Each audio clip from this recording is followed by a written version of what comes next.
नमस्ते जी। जय श्री राम जी। जय श्री राम। जय श्री राम। जय श्री राम। हाँ जी।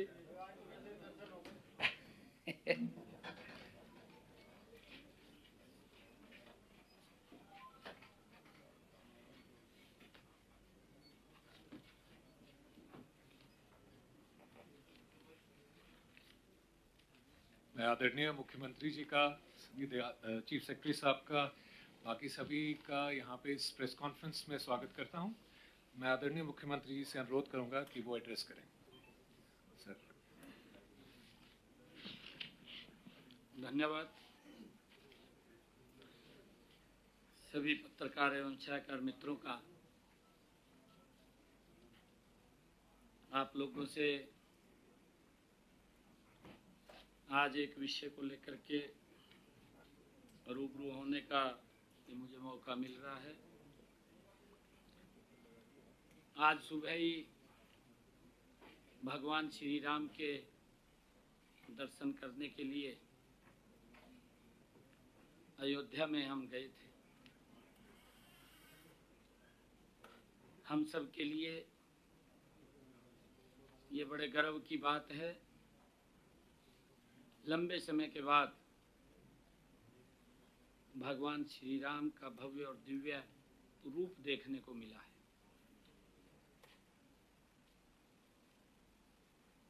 श्री राम लला के दर्शन 2.5 करोड़ हरियाणा वासियों के सुखद भविष्य के लिए आने वाले 100 दिनों में हम कड़ी मेहनत का संकल्प लेते हुए हरियाणा के लोगों की आकांक्षाओं और अपेक्षाओं को पूरा करने का हम कार्य करेंगे। और अभी एक फैसला भी माननीय सर्वोच्च न्यायालय का आया है, जो सोशो इनकम को लेकर के हमने अपने प्रदेश के गरीब विधवाओं, गरीब अनाथ बच्चों और दशकों से सरकारी नौकरियों से वंचित गरीब परिवारों के सदस्यों, विमुक्त जातियों और घुमंतु जातियों के उन गरीब परिवारों को जो न तो शेड्यूल कास्ट में आते हैं और न ही बैकवर्ड क्लास में आते हैं, तथा कच्चे कर्मचारी जो अनुभव के आधार के ऊपर हमने कुछ अंक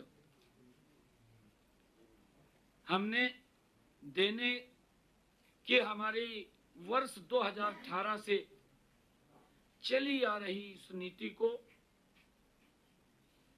के ऊपर आज सुप्रीम कोर्ट का फैसला आया है। इस फैसले का हम सम्मान करते हैं। अगले 100 दिनों में, मैंने पिछले दिनों ये बात कही थी कि हम हरियाणा में 50,000 भर्तियां करेंगे। हम उन 50,000 भर्तियों का आने वाले समय में ये संकल्प लेते हैं कि हम उसको पूरा करेंगे। परंतु आपके माध्यम से आज मैं 5 बातें हरियाणा के जनता के सामने पहुंचाना चाहता हूं। हमारी सामाजिक आर्थिक नीति अंत्योदय पर आधारित है। हम इस नीति पर अडिग थे, अडिग रहेंगे, अडिग हैं।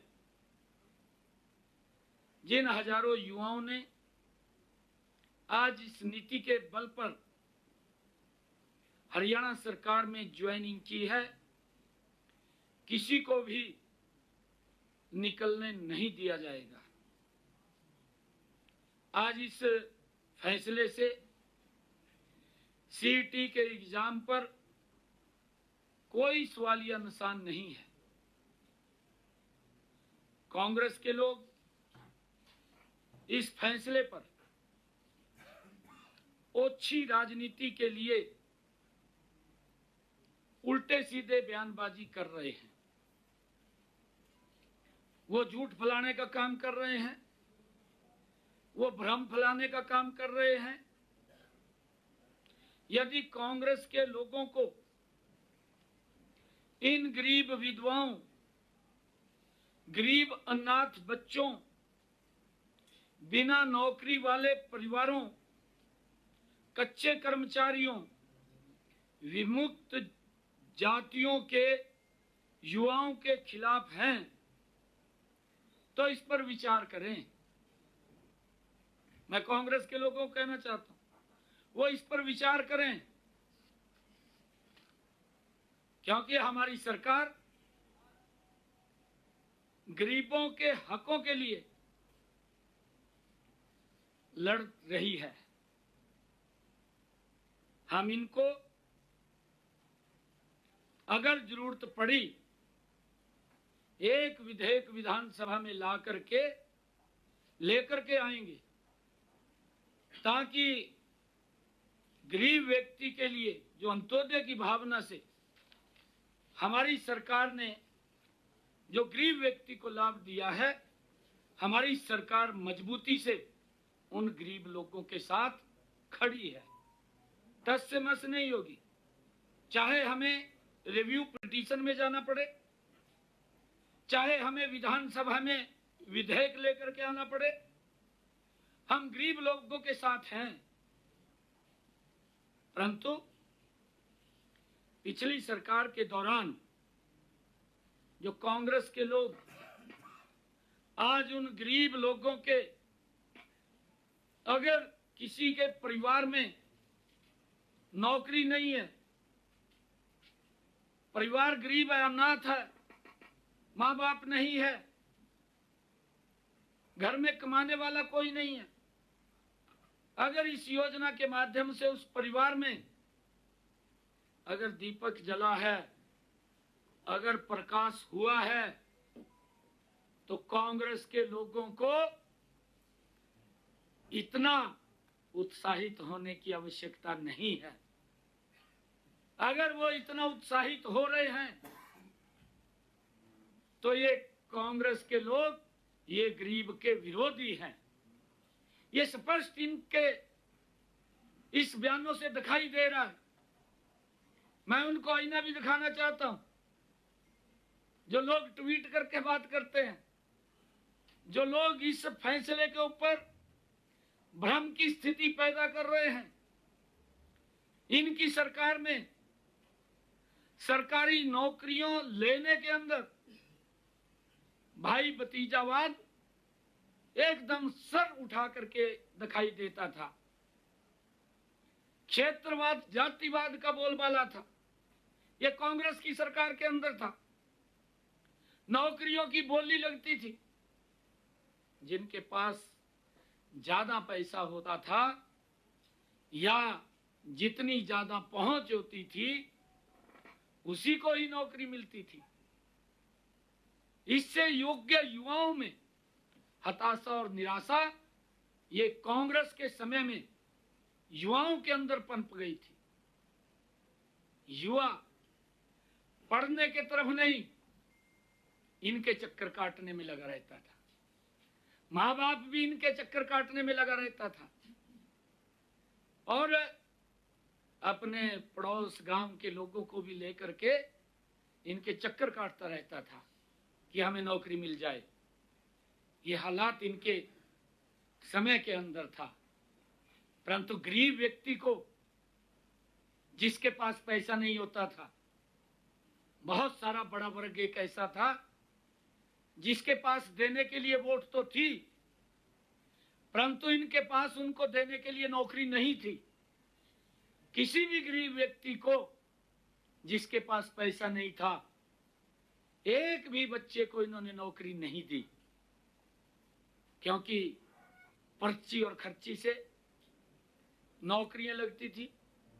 नौकरियों की बोलियां लगती थी, गरीब व्यक्ति की पहुंच से नौकरी दूर थी।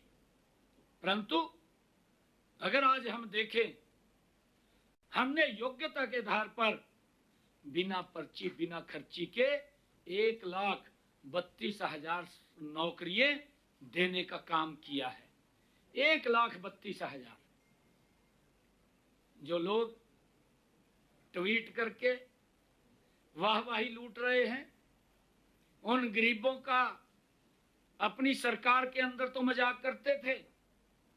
अगर हमने उनको कहीं गरीब व्यक्ति की हमारी सरकार ने चिंता की है, गरीब व्यक्ति के साथ हमारी सरकार खड़ी है, तो उसको लेकर के भी इनके पेट में दर्द हो रहा है। हमारे युवाओं में आज एक नई आशा और विश्वास का संचार हुआ है। वे नौकरी पाने के लिए किसी नेता की दहलीज के ऊपर हाथ नहीं फैलाना पड़ता। आज अपना स्वाभिमान से सर ऊंचा करके मेरा युवा आज हरियाणा सरकार की नौकरी ले रहा है। यह विश्वास जगाया है। पहले तो वो सिफारिश ढूंढते थे और आज लाइब्रेरी ढूंढते हैं। ये अंतर कांग्रेस की सरकार में और हमारी सरकार के अंदर आया है। और मैं ये भी बताना चाहता हूं कि हमारे हाई कोर्ट की डबल बेंच ने भी 7 दिसंबर 2018 को माननीय उच्च न्यायालय ने सरकार के सामाजिक आर्थिक आधार पर हमने जो 5 अंक दिए थे, जिसका प्रावधान किया था, उसकी सराहना भी की थी। ये हाई कोर्ट ने की थी। मैं बताना चाहूंगा कि हमने अंत्योदय के संकल्प को पूरा करने के लिए कमजोर वर्ग के 5 अतिरिक्त अंक देने की नीति 2018 के अंदर ये हमने बनाई थी। और इस नीति के कारण हजारों गरीब युवाओं तथा कच्चे कर्मचारियों को पक्की सरकारी नौकरी मिली है। इससे आहत होकर के कांग्रेस द्वारा प्रायोजित भर्ती रोको गैंग समय समय पर इस नीति के रास्ते में रोड़े अटकाता रहा है। मैं उनको कहना चाहूंगा कि ये भ्रम फैलाने का प्रयास न करें। सरकारी नौकरियां देते समय हमने प्रदेश के गरीब परिवारों का भी पूरा ध्यान रखा है। हमारी सरकार गरीब के साथ खड़ी है। इसलिए हमने जिनके परिवारों में कोई भी सरकारी नौकरी में नहीं है, उन उम्मीदवारों को सरकारी नौकरी में सामाजिक आर्थिक मानदंड के आधार पर 5 अंक देने का प्रावधान किया था। कॉमन पात्रता परीक्षा का पेपर 3 वर्षों के लिए मान्य है। जो हमने पेपर सीईटी का लिया, उस सीईटी के अंदर ये हमारे कांग्रेस के एक ऐसे नेता हैं जिसको जानकारियां भी अधूरी रहती हैं, और वो एकदम से कोई भी निर्णय आता है, उस निर्णय की जड़ों में जाने की बजाय तुरंत एकदम भ्रम की स्थिति और झूठ फैलाने का काम करता है। और उस व्यक्ति ने, मैं हैरान इस बात से हूं कि वो बुद्धिजीवी भी बनता है, परंतु किस प्रकार से वो एकदम से उतावला हो जाता है।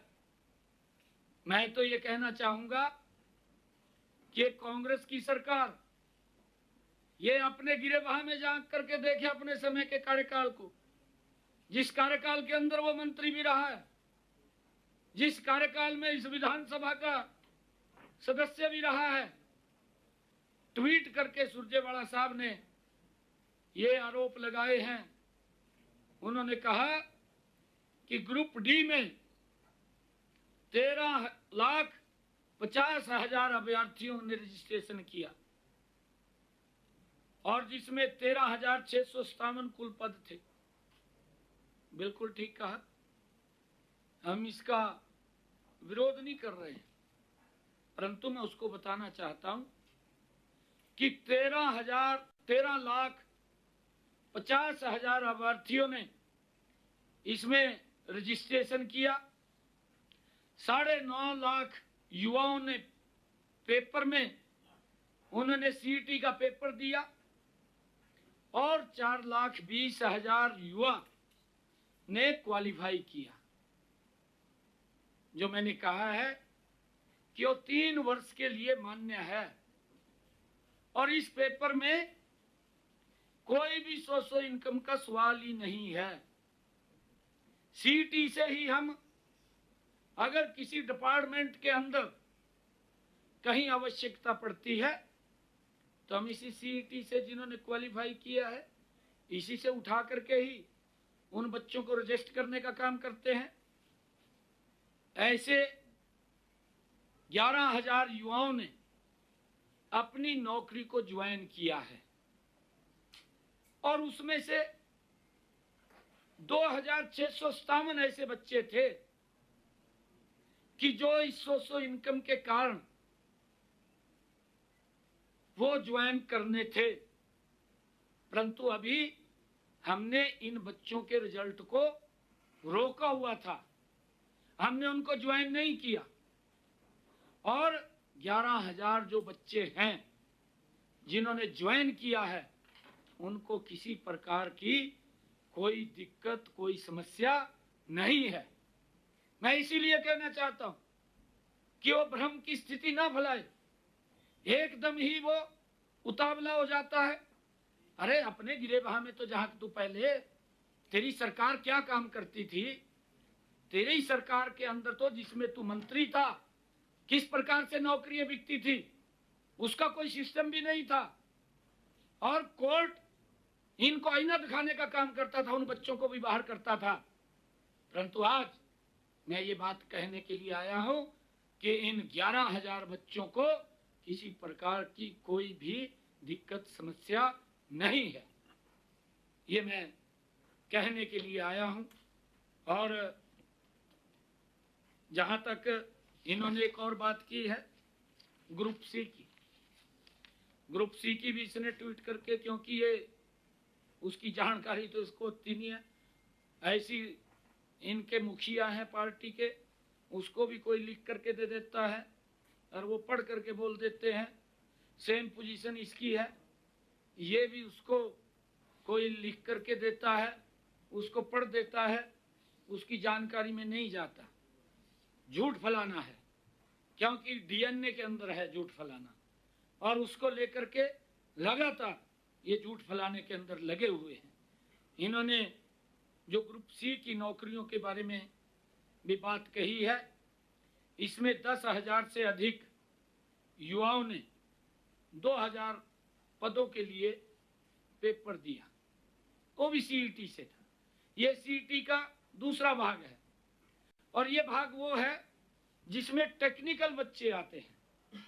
और जब इनको बुलाया गया, क्योंकि उसके अंदर 4 टाइम हम बच्चों को बुलाते थे, सीईटी के अंदर हमारे पास इतने बच्चे ही नहीं थे कि 4 टाइम हम बुलाएं। ये इसको जानकारी भी नहीं है इस बात की कि हम जितने बच्चे हमें बुलाने थे उतने बच्चे क्वालिफाई नहीं किए, क्योंकि उसमें कोई जेई है, कोई लैब अटेंडेंट, वो टेक्निकल आधार के ऊपर ये भर्तियां हैं ग्रुप सी की। और जितने बच्चे इसके अंदर आए उन सब को हमने इंटरव्यू उस पेपर के आधार के ऊपर ही हमने उनको इसके अंदर रजिस्टर किया है। अगर कोई इसके अंदर दिक्कत आती है, ये बच्चे ज़्यादा नहीं है, इनका पेपर ही होगा, इन्हीं में से ही होगा और यही वो बच्चे हैं, एक भी बच्चे को निकलने की इसके अंदर कोई गुंजाइश नहीं है। ये भ्रम की स्थिति फैलाने का काम कर रहे हैं और मैं आज यही कहने के लिए आया हूं कि ये लोग अपने गिरेबान में झांक करके नहीं देखते। जो हालात इन्होंने हरियाणा प्रदेश के युवाओं की युवाओं के माँ बाप की, आज अगर गरीब को कोई लाभ सरकार ने योजनाबद्ध तरीके से किया है, ये हमारा कमिटमेंट है। मैं फिर दोबारा दोहरा रहा हूं कि हम गरीब के साथ खड़े हैं, उसकी लड़ाई मजबूती से लड़ेंगे। हमने चाहे कोर्ट के अंदर रिव्यू पिटीशन में जाना हो, चाहे हम विधानसभा में लेकर के उसको आए, हम मजबूती से हरियाणा प्रदेश के गरीब के साथ खड़े हैं। हमारी सरकार वो गरीब के हितैषी सरकार है। अंत्योदय की भावना से हम काम कर रहे हैं और उस अंत्योदय की भावना के अंदर हमारी सरकार मजबूती से गरीब के साथ है। ये बात मैंने कहनी थी और उन बच्चों को किसी प्रकार की कोई चिंता करने की जरूरत नहीं है। जो ये भ्रम की स्थिति फैला रहे हैं, इनकी तरफ ध्यान देने की जरूरत नहीं है, क्योंकि ये लोग वाहवाही लूटने का काम करते हैं। सभी बच्चों को निश्चिंत रूप से वो जहां पर भी हैं वो लगे रहें, उनको किसी प्रकार की कोई दिक्कत परेशानी नहीं है।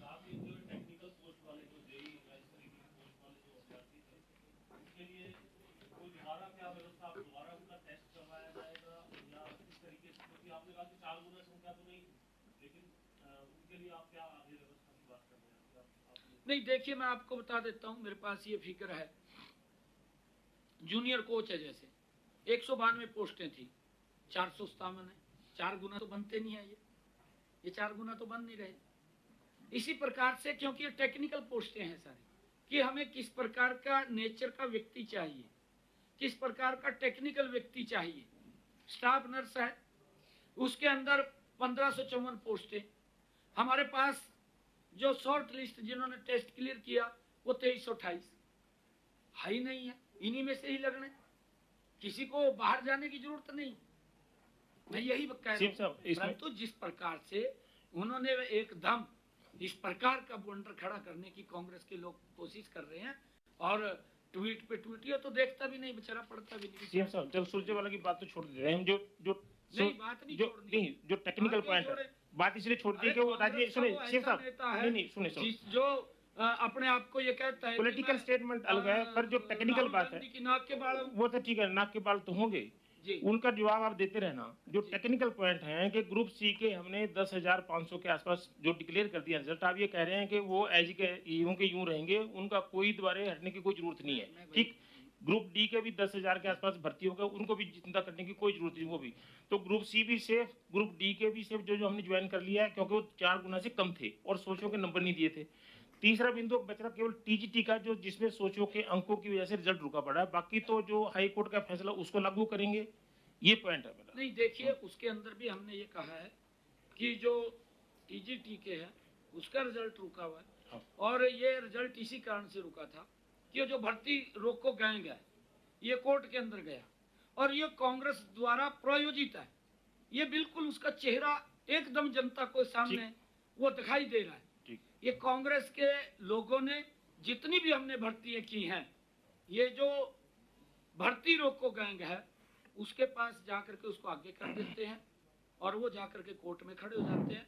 परंतु मैंने आपको फिगर दी है, हमने 1,32,000 नौकरियां बिना पर्ची बिना खर्ची के दी हैं।